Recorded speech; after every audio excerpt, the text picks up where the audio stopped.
All the questions are good ones. Sorry? All the questions are good ones. Well, I'm gonna love it, I promise.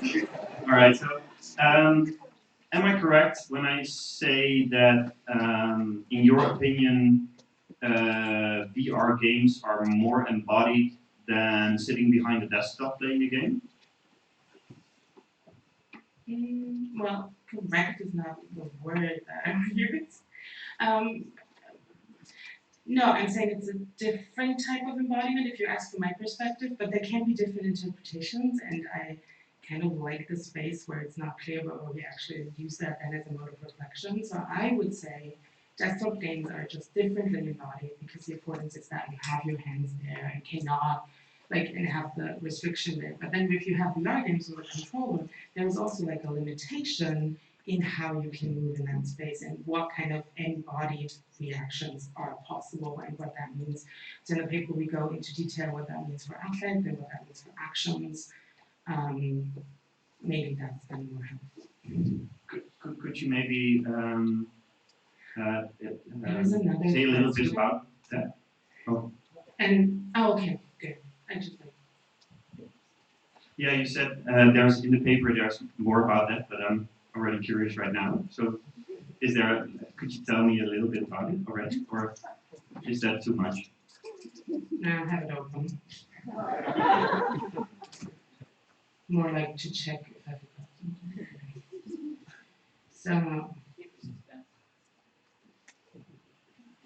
So I have a giant table. That's my fancy table. Yeah, that's awesome. There is a lot there. I think it takes a little bit more time than we have. And I have another talk to get nervous about, so but I'm happy to talk Thank you so much.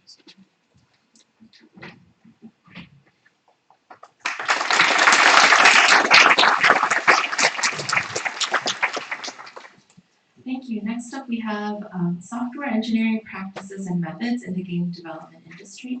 And I would like to point out that this is a rapid communication paper, so the presentation is a little bit shorter, but it is still a 10-page full paper, so please, and they also have a poster outside, so if you would like to further engage with them, please take advantage of that.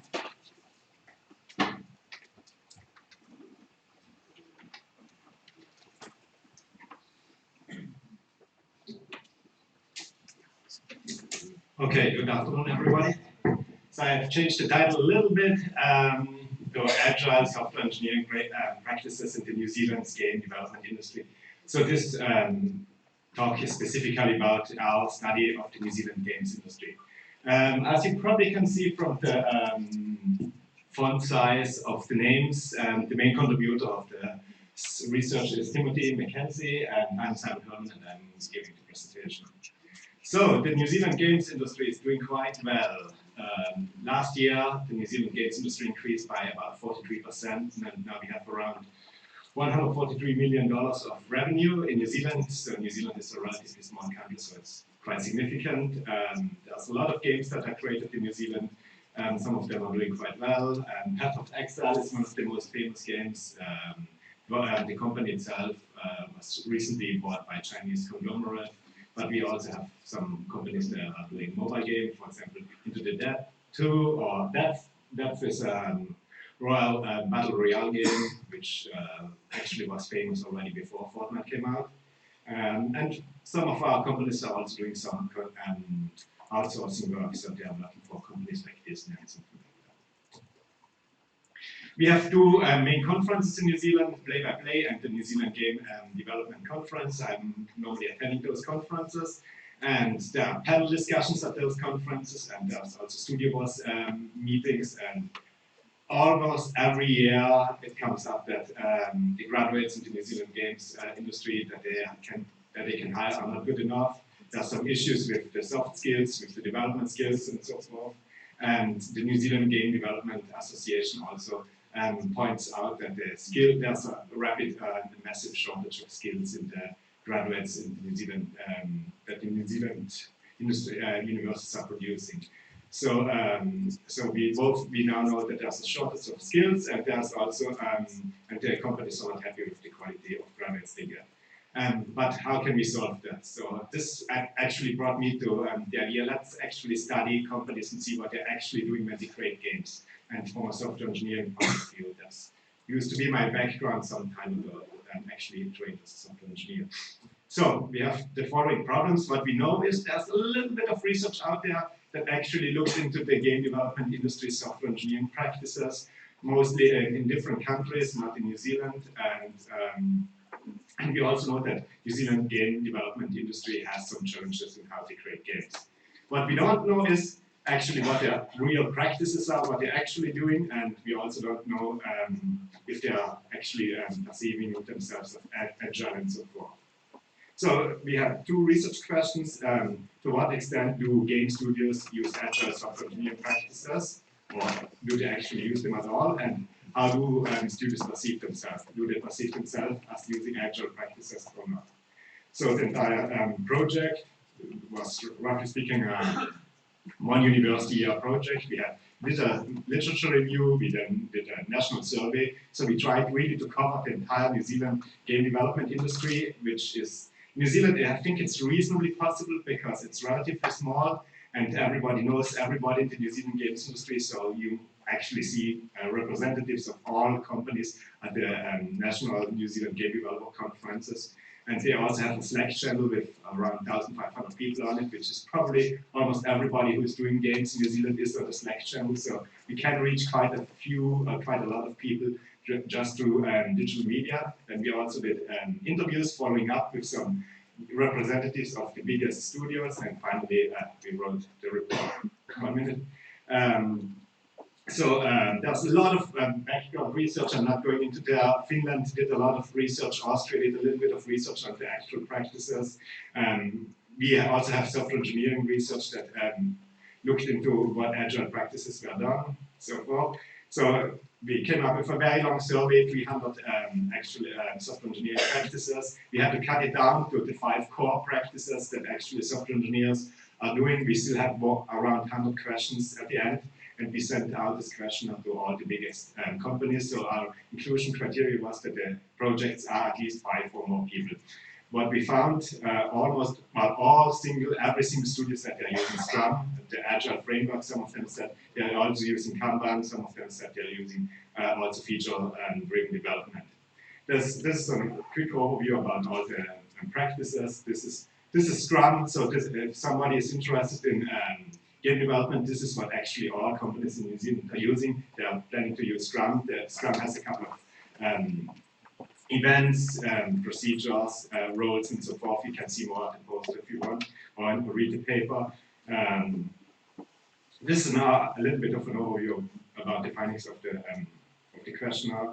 And here's the main findings. So we already know that the game development roles and job descriptions are not very well established. So in one company you might have the lead designer, then you have the creative lead and so forth, and it actually doesn't, or it perfectly reflects into Scrum, so nobody knows exactly what role they are into. And so we started the project owner and the game designer, nobody knows what role they are actually doing. So it's a split, it's not a clear cut between their responsibilities. And we also know that in the reviews, so the reviews is normally the process in Scrum when you show your results, your games. The reviews are not often including the stakeholders. It's a good recommendation that they should have stakeholders, but they don't. And finally, the sprint retrospectives do not have action plans. So they're actually reviewing what they're doing, but then they are not trying to change. And in Scrum, it's kind of required that they are also doing some changes. Just to find the slide here, if you look at the chart, the line graph underneath, that's what they're actually doing, the adherence to the agile practices, and the line above is actually what they're thinking they're doing. So universally, you can see all but one studio thinks they're actually doing more agile practices than they're actually doing. So their perception is much higher. I guess I'm running out of time. This is a couple of challenges. I leave that on for now, solutions. Yeah, thank you for everybody who worked in this project. This was a lot of people who worked in the project, and a lot of departments worked on it. This is the main people. Okay, questions?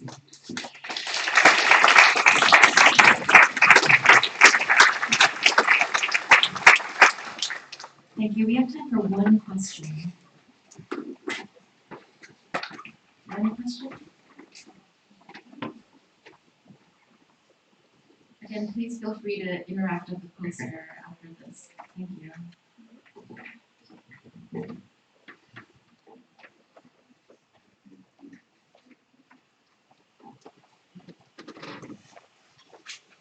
Next up, we have looking at another section of industry, looking at gamifying UX research at scale. Jake will be presenting. Hey everybody, my name is Jake Freiberg. I'm a UX researcher along with my colleagues JP and Kelly, they're here. And I'm going to be talking very quickly about gamifying UX research at scale.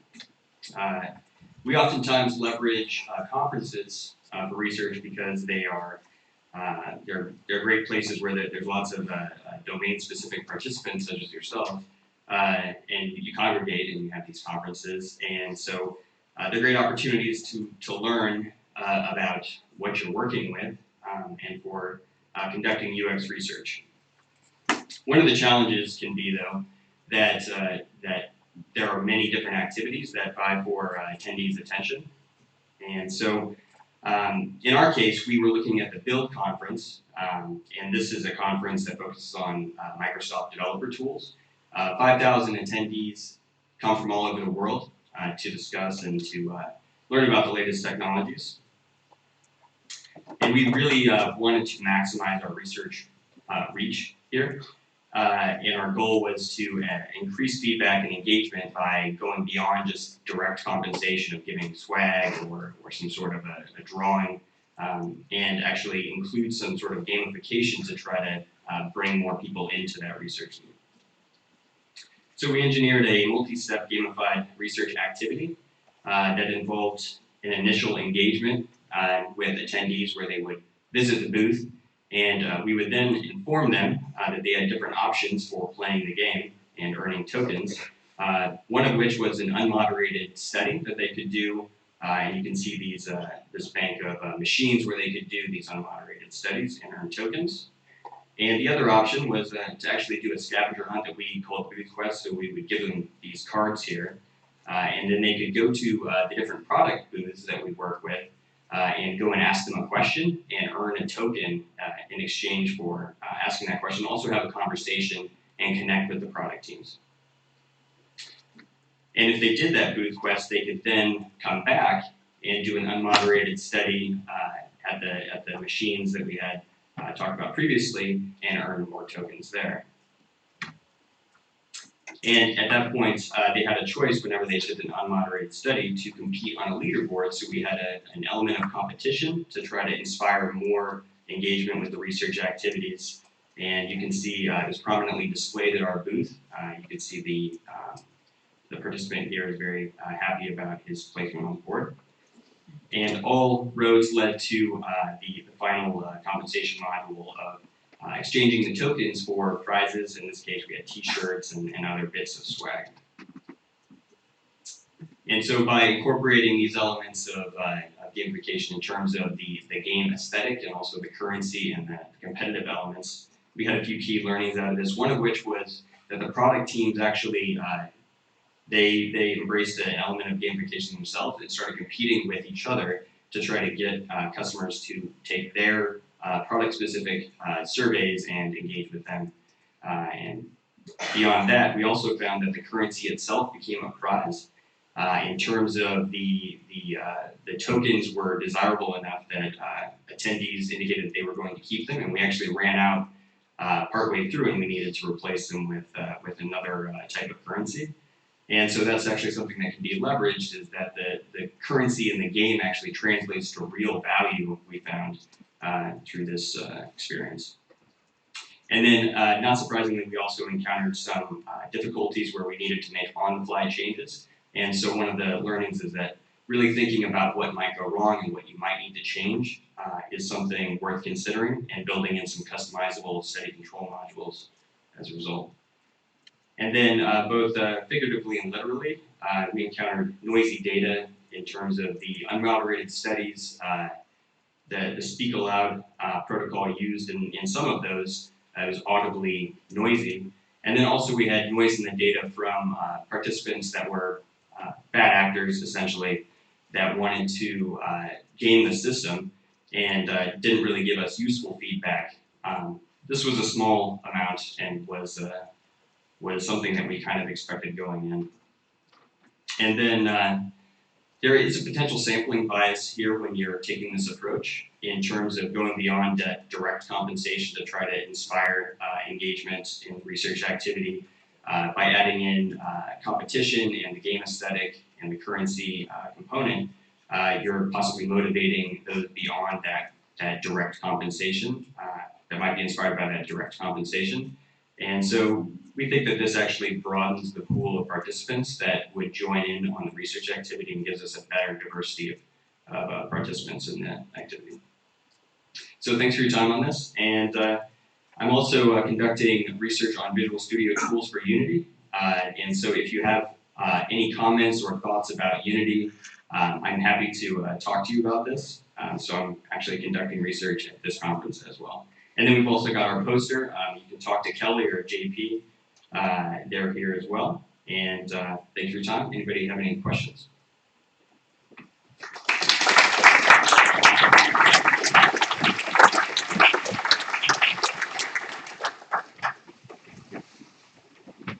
Thank you. Is there any swag if we participate in your research? We have some authentic Spanish treats that we got as compensation. But I do have, I think, 3 Visual Studio stickers if you're interested. So better move fast. Do you have any questions from the audience?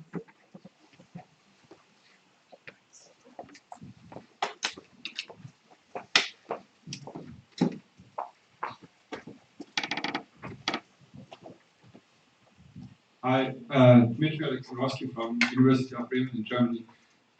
Do you think that the engagement or the motivation to get the coins come from the tangibility of the coins? So if the coins would be purely virtual, then you would get different results?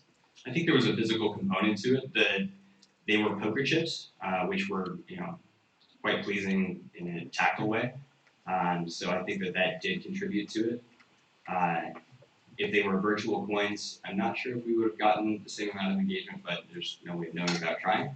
And next year we will try something, so that might be something that we did. Thank you. Sure.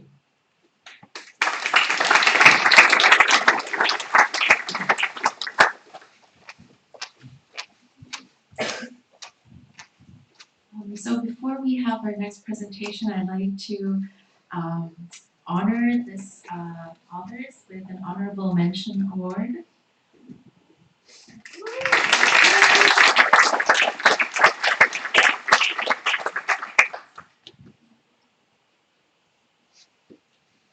You scared, Dad? Let's play a game. And so, yeah, we're talking about jokes. It started as a joke. The entire research started as a joke. And we were talking about idle games. And we're a lot of people. It's, we're me, and then Sultan, and Andrew, and Jessica, and Leonard, who is here, and Z, who is here, and Teresa. And it's also involving a bunch of institutions that I'm not gonna read all out now, if it's all fine with you. But it was nice, we were all coming together. You might be wondering, or some of you might be wondering, what are idle games? They're like, well, we're playing one right now. If you look at the small corner, currently counting up slide progress. Basically, we're allocating resources, and in this case, we're allocating the slides. And it's going to be exciting as much as it can be in this context. So, what was our motivation? Like, why would you look into games? I mean, these games are called trash or gutter culture, as one of our participants called it. There are tacit engagements in mobile, and we were like, we really like them. And there's interesting things happening in that space. We play like Kittens game a lot, like Z and Jess also like. There's a book about that, how it's just like to play Kittens game. And we were also interested in the experience and gameplay that happens there. These are games with like tacit engagements, and you can see more about the player experience in Cutting et al. From this year. And I think, is that you? Yeah, it's an interesting paper if you like really into video games. And they say we are basically busy doing nothing, and others say you're kind of like waiting to play. So what did we do? We did do interviews, we played a bunch of games in the mode of like playing well, like critical reading, critical playing, and like deep engagements, and we looked at receptions, like basically, we looked at a bunch of articles that were talking about these games, and then we did a thematic analysis on them. As you see, the slide progress is getting up, so is my speed. And you have heard a lot about thematic analysis, so I don't have to explain the specifics anymore. But here you can see our steps that we did and how we did them. We were just praised so much for the transparency of our methods that I also wanted to show that here. So yeah. And then, we also really like playing these games. It's fun for us. It's a fun that we don't necessarily understand, but that's our position from which we came into this, which matters when you do, like positionality matters. And so we looked at 13 games that we played, basically all of us, and then we looked at 26 popular texts that were discussing these games, 10 per minute, 6 interviews, and they were conducted via chat and video. That was well timed. So our participants were, on the one hand, Lucas Mills, who was involved in Tap Titans and Tap Titans 2. We had Brombrick, who did Progress Quest, one of the very early ones, games that play themselves. Jay Collins, who did Space Plan, and Bloodriser, who did Kittens Game, which probably inspired the Kittens crypto game as well. Frank Glantz Universal Paperclips, that made a big buzz. And then Ian Boga's Cow Clicker, I couldn't play that other than this way. We're now on Mega Slides because they are magenta, which is a paradigm shift. We have encountered a paradigm shift where a resource of slides changed into a different resource. We don't, so to speak. And these paradigm shifts are usually embedded in a narrative. This is one of our themes that we could establish. So what Bloodriser says there is my favorite concept is an idea of paradigm shift, especially when you're not aware of it. In Candy Box, you start with a single button and end with an RPG system. Inventory and roadmap. In Sandcastle Builder, another game, you start with a single picture and end with time-traveling industrial production of sand. This is something I tried to replicate in Crank Up to 11. So what that entails is like that there are stories that are told through the allocation of resources. And but it's also kind of like funny. Jay Collins said, well, obviously it started as sort of a joke. Sort of highlighting video games or Skinner boxes, just sort of dressed up, and I think that's great how that happened. And it just it usually starts with like an idea of like how far can I go? That's what we also found, like what do these developers do, what designers in the author game kind of like version that's the same person. And it's just, it gets even absurder. It's not even cows or the absence of cows. It's just pictures of cows. It's ridiculous, but it's not more ridiculous than anything. Players imbued them with meaning and collective meaning. They recognize those meanings, is how Ian Bogas said. But since the cow rapture, all have been raptured. There are no cows anymore.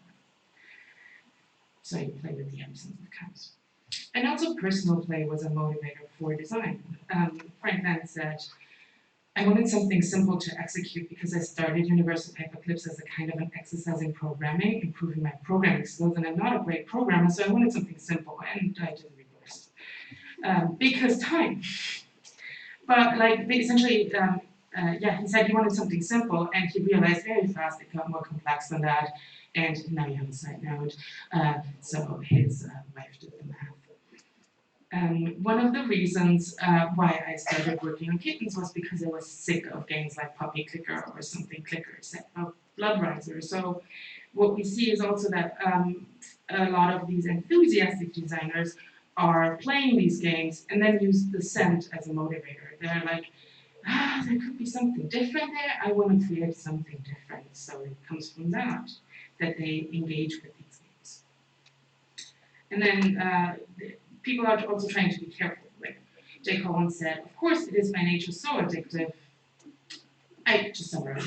It's so addictive. Like, they're trying to be careful about addiction, at least some of them, and they're trying to like engage modes where you can stop playing and have like a moment of letting it go. They have some microtransactions or like some way of paying it either as like the full game or like repeatedly or as donations or not anymore or forgetting about it. And they also offer non-committal invitations to play. So it's like you can play, but the game basically goes forward without you. And you're invited to participate, but you're not at the center of the world. You're a spectator. So it's a kind of like spectator play, but you have agency over it, but you don't have to. The game doesn't care. It's about the game, not the player, so to speak, because you're decentering the play. So bad. We leveled up power slides. They're purple. So what we did is we then tried to go to like, what does this mean for the genre? Having talked to all these designers. So we tried a little bit of refining the genre, not only on interactivity, but like also on what happens there. So at the one hand, you have like the decentering of the player and the busy doing nothing and the waiting to play and the short bursts of engagement. But on the other hand, we could identify something that has been little discussed previously, which is like that there are narrative systems and systematic narratives, that there is exploration and that there's carpentry. What we mean with carpentry is like, these games do philosophy, at least if you want to. Like there is a tension between exploitative mechanisms and art forms, but some of them do philosophy. And we had some design insights that we also packed into guidelines. And they center on like taking care by design through active reflection, that designers could plan for systematic narrative arcs, and could care for creating like these safe places for exploration where you come back, but where you can explore without making a mistake because the game plays for itself. So yeah, this is game over, so thank you.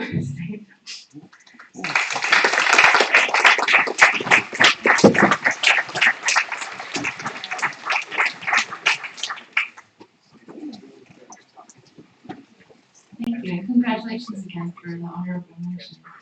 Do you have any questions from the audience? I have a really quick question because I'm playing this penguin idol game. I don't know if you guys, my Twitter handle is Arctic Penguins. So I really love penguins, and one of the reasons I play is because the aesthetics are just so beautiful and calming. And I was wondering if that's anything that you saw in some of your themes. Well, the first one, had like this aesthetic and it carried through a little bit, like through the genre. But you do have moments where there are then visual things, and you have it on the more commercially oriented side, which is a lot it's very busy then usually. But what I really liked for precisely the same reason, just in playing was Space Plan, because it was really calm. And also it has an end that lets you go. Yeah. Any other questions?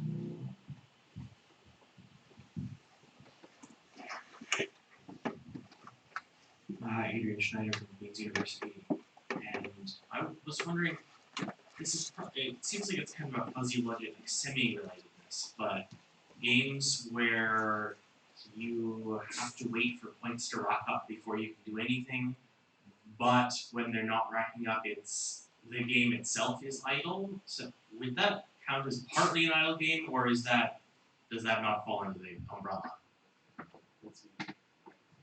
So when you're not playing, nothing's happening? Well, you can those games that try to scam you into giving them money. Like you Ah, build I a see. building and it takes 8 days to finish, but if you pay a coin now, it finishes instantly. Right. We've usually thought about this as not really falling into idle games, right? Because the mechanic is more around like spending money as a form of play and less about sort of handing off like control and experience of the game to the game engine to just kind of do its thing. So, So Kiev and Richardson, I think, talked about that also at length, and like how the community of players actually really frowns upon paying to play, and is really like engaging with the experience of waiting to play. Like it's also like a status negotiation.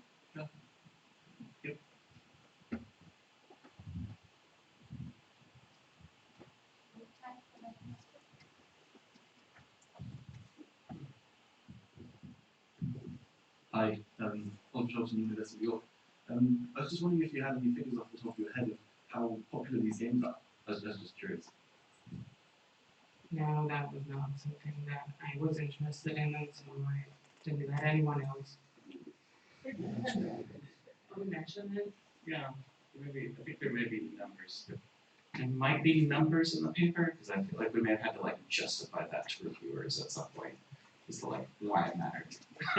Oh, yeah, and like, please, anyone who has ever reviewed the paper, please read the acknowledgements. We really appreciate the 12 reviewers who were ultimately involved in this.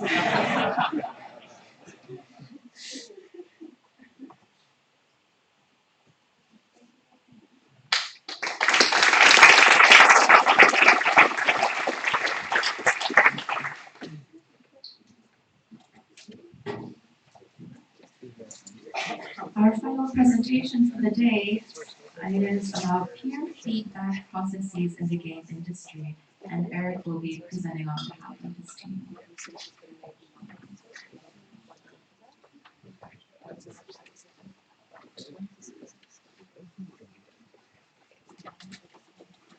Cool. All right. So, first of all, I want to acknowledge Joseph and Ray as sort of co-first authors of this paper. They did the majority of the cat herding and the data analysis and the writing of the actual thing, and they wrote a really great paper that I have struggled mightily to fit into 10 minutes. So I highly recommend you check it out. There's a lot of really awesome, nice, minute detail in there. But to kick it off, if you look at sort of literature on game design across sort of all the major textbooks that people like to look at, you'll find sort of three major themes popping up. And so one is that game design is iterative. We all like to talk about we have to build things over and over and over again, failing fast, finding fun. There's a heavy emphasis on player experience, which I don't think would surprise anybody in this room.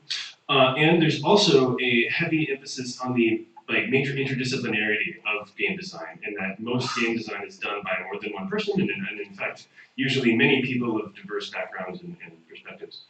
And so a major piece of the process of doing game design is understanding feedback within this iterative loop. And when you think about feedback in game design, many of us probably go immediately to the concept of playtesting, because it's kind of like our sort of personal special method that game design kind of has. But if you look at broader design practice, there's sort of these other notions of other kinds of feedback that happen in the process, and in particular, peer feedback. And so our lab at CMU has been doing a bunch of work on peer feedback, but more in a pedagogical context. So how do we understand the process of doing peer feedback in a classroom? But then we started to wonder, what does peer feedback actually look like in the industry? And are we actually teaching it the way that it actually gets used? And we found that nobody had really studied peer feedback in the games industry very much, and so that's where we set out on this study. So it's really, we're trying to answer this question of how do professional game designers make use of peer feedback within their processes? And so what we did was a semi-structured interview study. We reached out to 2 game studios. One was about a mid-size, about 50 employees, primarily mobile game studio. We got 10 interviews from there. And then the second studio was much smaller, about 15 employees. Contract Series Game Studio, where we got 2 interviews from. We did a bunch of iterative development of codes, much more detail on that in the paper, and we talk about lots of things like peer feedback venues, types of feedback, but what I really want to focus on in this talk is this peer feedback cycle. But there's much more about all of this in the paper. So the peer feedback cycle was sort of the 6-stage process that we arrived at by looking at a bunch of different sort of vignettes of peer feedback experience. And it goes through 6 stages of planning feedback, preparing to receive feedback, presenting artifacts, exchanging feedback, processing feedback, and acting on feedback. And what I want to try to do is dig into each one of these stages, provide a little bit of context, and then talk about how we might use this process. So the first stage is planning feedback, and this includes things like first realizing feedback is even necessary, deciding who you want to be reaching out to, how you want to be reaching out to them, and also sort of planning your feedback timeline. So how long is this going to be? Is it going to be a quick conversation? Is it going to be a whole week-long meeting thing?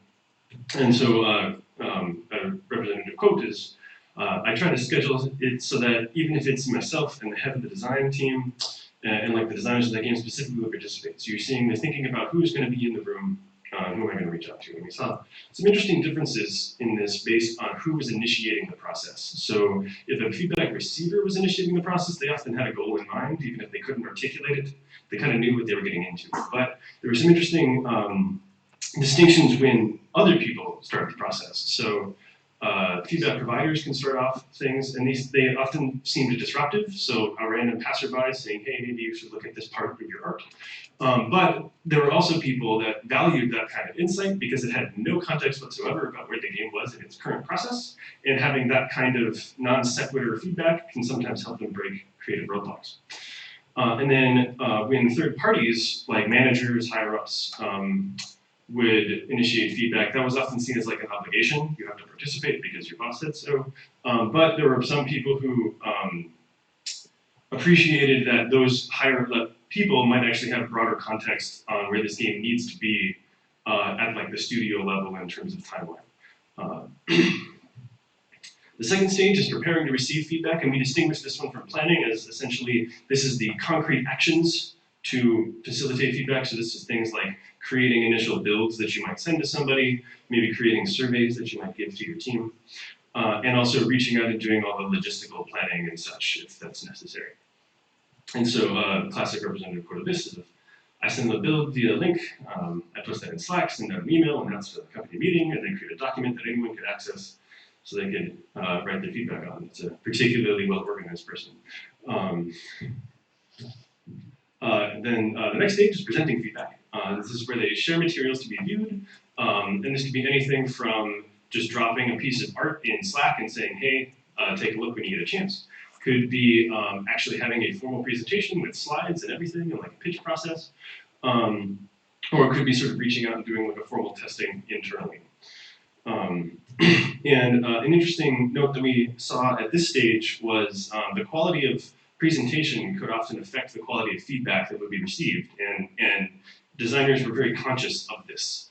And so noting that they were very visual in their particular studio, and if they didn't have slides, even if it wasn't necessarily relevant to the thing in question, they might not get as much engagement out of their audience. Then finally exchanging feedback is the fourth stage, and this is sort of where the magic happens. It's where feedback goes from providers to receivers, and then receivers are trying to mainly capture at this stage.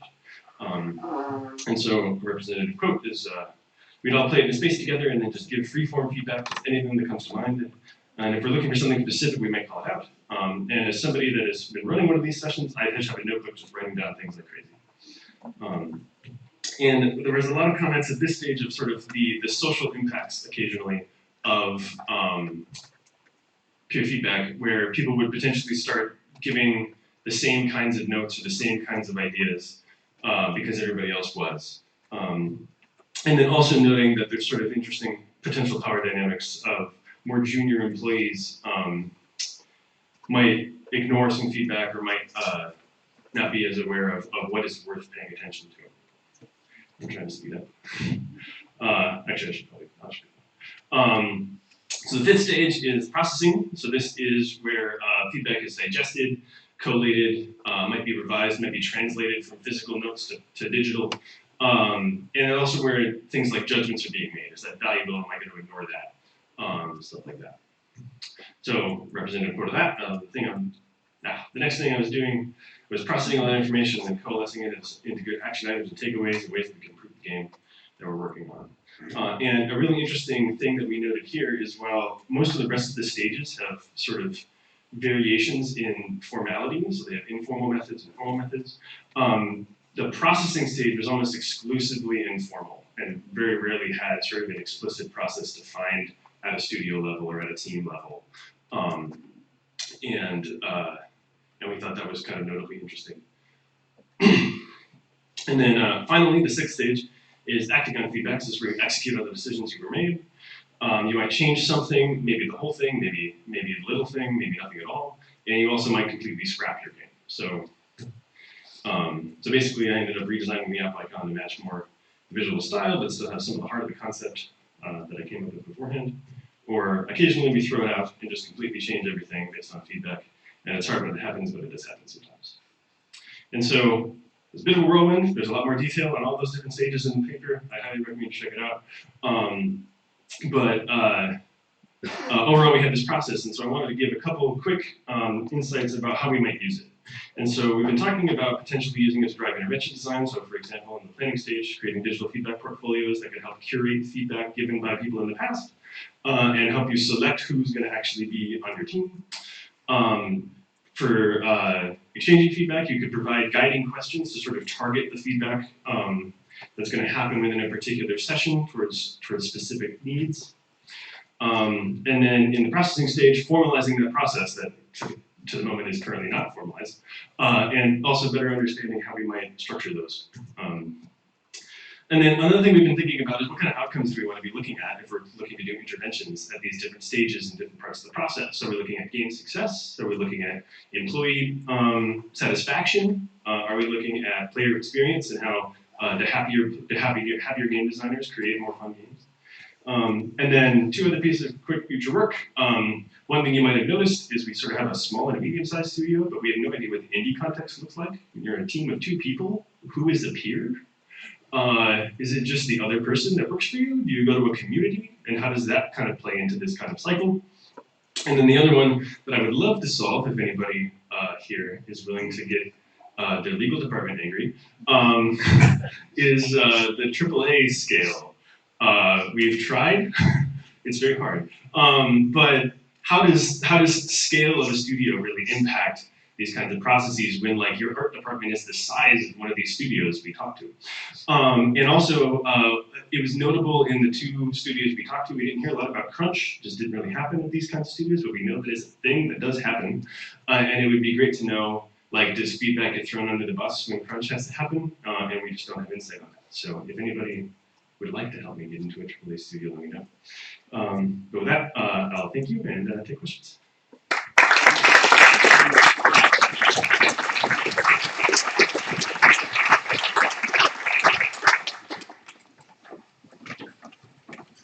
Thank you. I think we have time for 2 questions.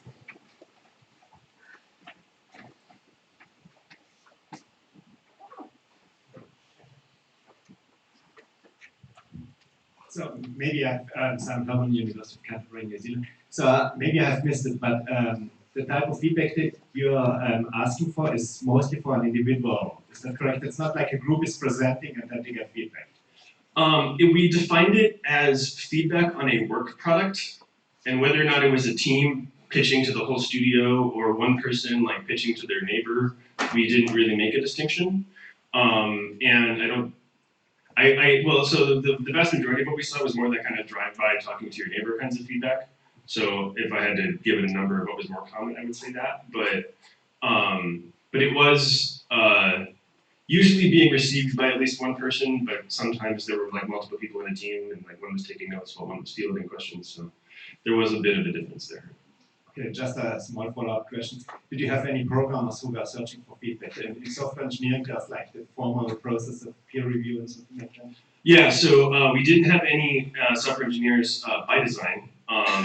So our goal was essentially anybody more or less titled designer And that's more or less what we got. At the larger studio, we did get a couple other people, like one was more of a QA sort of position, and then we did get a little engineering in that one. And then another one was like a community manager, but they also ran playtesting.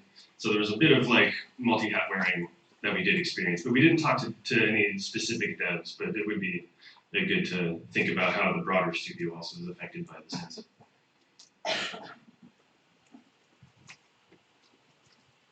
Catherine Gerling, KU. Thanks for your talk. I think for all of us who teach game development, this is hugely inspirational. So I was just wondering, have you thought at all about taking that methodology, the structures that you find, and adapting it so that it can also be used in an educational setting? Yeah, and so Amy is continuing to do that. She graduated. She went to Memphis. So keep following her. She has this great tool called Peer Presents, which actually facilitates peer feedback during presentations and kind of works almost like a crit, but also a presentation. It's really cool. I use it in my class. I can show you. But one thing we are looking at in that, trying to keep that work going, is actually looking more at that process problem of the digesting feedback is a thing that often doesn't have a lot of pedagogy for it already. And we would love to kind of develop both on the pedagogical side, but also potentially help the industrial side as well. So.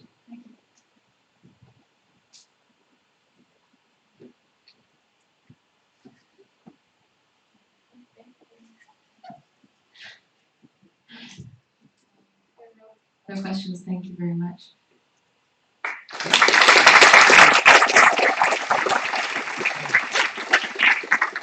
So that wraps up the end of day 2. Please join us for dinner in a couple hours, which is right on the ocean.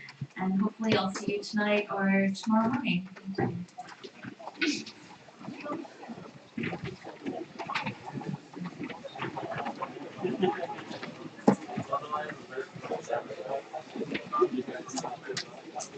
Sorry. Just for those asking, yes, there is food tonight. Yes, it's included with your full paper, with your full conference ticket. Okay, the restaurant, it's food. It's included in your full ticket. Your full ticket.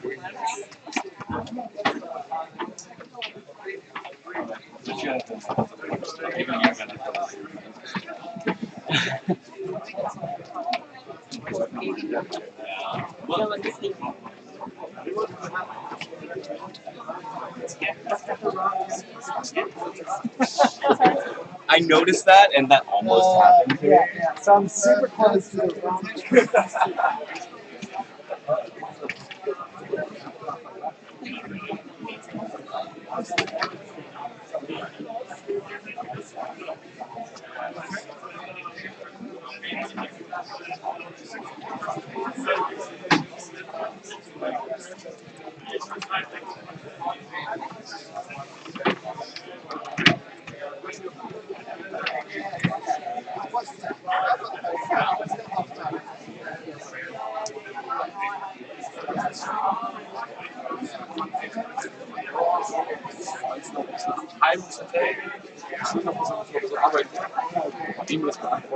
Okay.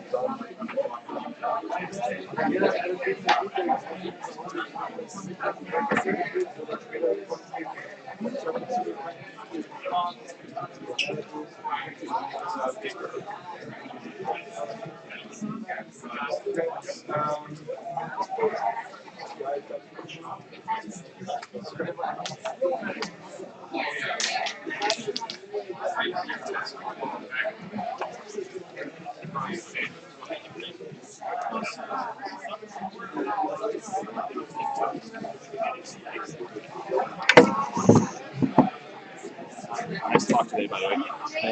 Nice job. Oh, yeah.